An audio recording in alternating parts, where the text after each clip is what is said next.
Yes, class 8 आज हम अपने व्याकरण की पुस्तक से पाठ 11 अपठित बोध के बारे में जानेंगे। जैसा कि आप सब जानते हैं, पहले भी अपने पेपर में अपठित गद्यांश आपने किया हुआ है और आपको मालूम है कि अपठित गद्यांश किसे कहते हैं। जो आप अपनी पुस्तक से के बाहर का जो गद्यांश होता है उससे पूछे गए प्रश्न होते हैं उसको हम अपठित गद्यांश कहते हैं। तो बच्चों, आप पाठ्य पुस्तक से भिन्न पुस्तक पढ़ते होंगे, उन्हें हम अपने ज्ञान और अपनी क्षमता से समझते हैं। मतलब जो बाहर की पुस्तकें आप पढ़ते हैं वो स्कूल में नहीं पढ़ते, इसलिए उसको अपने ज्ञान अपनी क्षमता के अनुसार उस पुस्तक को पढ़कर आप समझते हैं। इस समझ को और अधिक बढ़ाने के लिए कुछ अभ्यास दिए जाते हैं, है ना।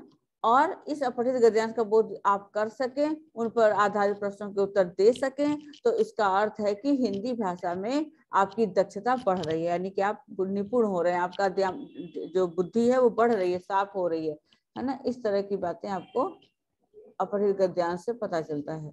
भाषा में अर्थ ग्रहण क्षमता बढ़ाने के लिए आप पुस्तकालय से भी पुस्तक लेकर अभ्यास कर सकते हैं। चलिए, एक बच्चा खाली एक ये वाला पढ़ेगा अपठित गद्यांश। चलो पढ़ो, रेज योर हैंड, कौन पढ़ रहा है?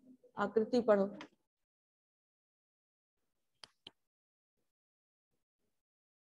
रीड करो आकृति।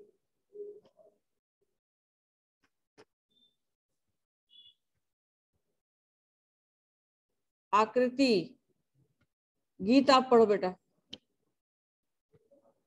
Okay ma'am.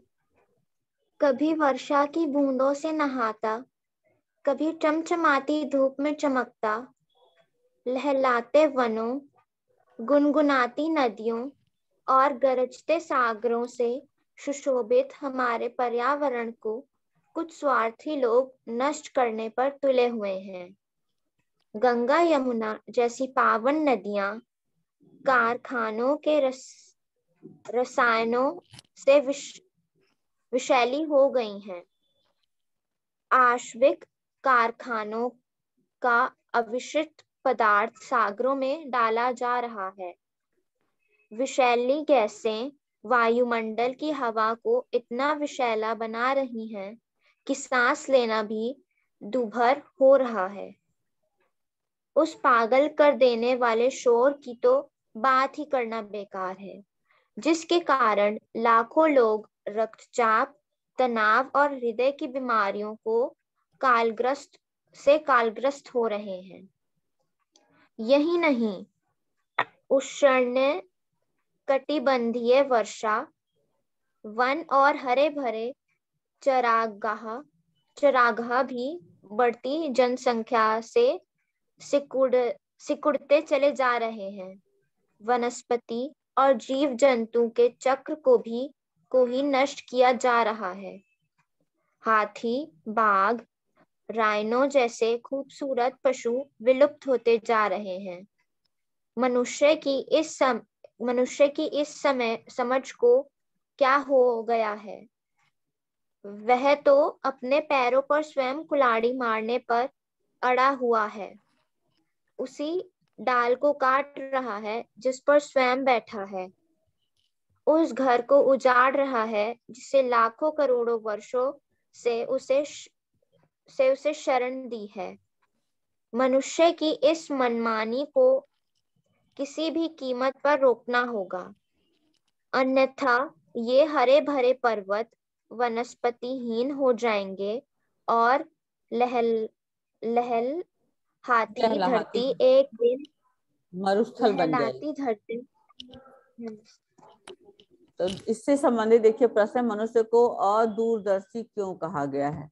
भविष्य में आने वाले संकट से परिचित होते हुए भी मनुष्य पर्यावरण को नष्ट करके अपने ही पैरों पर कुल्हाड़ी मार रहा है, इसलिए उसे अदूरदर्शी कहा गया। कि अगर वो जान रहा है इस चीज को फिर भी वह काम कर रहा है, इसलिए उसको अदूरदर्शी। बढ़ती जनसंख्या का क्या दुष्परिणाम हो रहा है? उस कटिबंधीय वर्षा वन और हरे भरे चरागाह बढ़ती जनसंख्या से सिकुड़ते चले जा रहे हैं, यानी छोटे होते चले जा रहे हैं। मनुष्य उसी डाल को काट रहा है, ऐसा कहने का क्या अर्थ है? जिस प्रकृति के कारण मनुष्य का जीवन का अस्तित्व है, मनुष्य उसे ही नष्ट करता जा रहा है। इसी संदर्भ में कहा गया है कि मनुष्य अपनी जीवनदायिनी की डाल को ही काट रहा है। मनुष्य की अदूरदर्शिता समझने के लिए क्या क्या उपाय दी गई है? अपने पैरों पर स्वयं कुल्हाड़ी मारने पर अड़ा हुआ है, उसी डाल को काट रहा है जिस पर स्वयं बैठा है, उस धरती को उजाड़ रहा है जिसने लाखों करोड़ों वर्षों से उसे शरण दी है।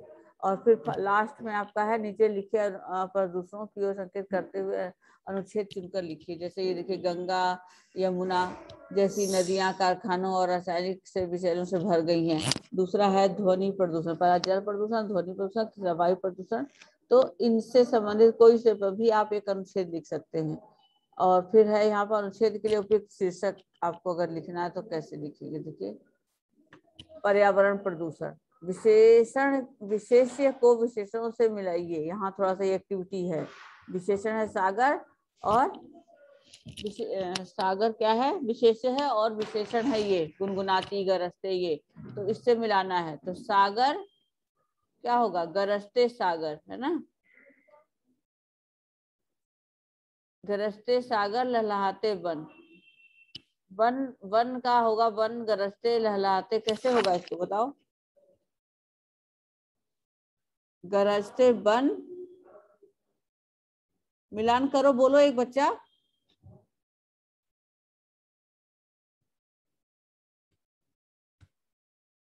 विशेषणों से मिलान करना विशेष्य का। तो गरजते सागर, देखो यहाँ पहले ऊपर लिखा ना गरजते, मैंने यहाँ बोला था गरजते सागर, ये ऊपर लिखा हुआ।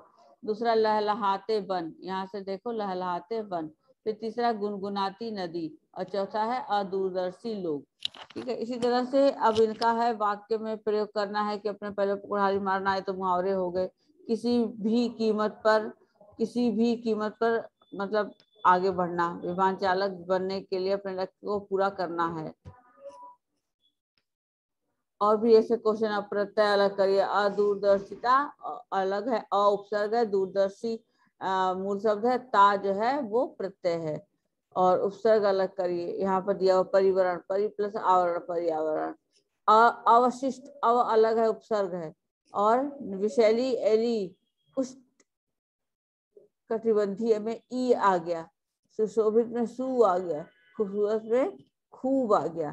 तो इस तरह से आपको ये अभ्यास कार्य करना है बेटा। और जो मैंने अभी आपको भेजा है वो भी करना है। इसका जो थोड़ा सा अभ्यास कार्य है, शायद कुछ टिक करने वाला, वो कल वाली क्लास में मैं करा दूंगी। ठीक है, 8th क्लास। मैम, हाँ बोलो। मैम डेट शीट डायरी वाली है ना? अब जब देखो बेटा, जो गवर्नमेंट की तरफ से जो कुछ आएगा वो आपके पास चला जाएगा। आप लोग ना परेशान मत हो और क्वेश्चन मत किया करो, क्योंकि हम अभी आपको कुछ भी नहीं बता सकते। जैसा ऑर्डर आता हम ऐसा आपको कन्वे कर देते तुरंत। तो इसलिए अभी आप डेट शीट आने वाला है, स्कूल दोबारा खुलने वाला है, कब ये वो ये हम अभी आपको नहीं बता सकते। ये सब गवर्नमेंट के ऑर्डर के फॉलो करना है। तो गवर्नमेंट का जैसा ऑर्डर आएगा वैसा हम आपको मैसेज देंगे। ओके ओके ओके बेटा।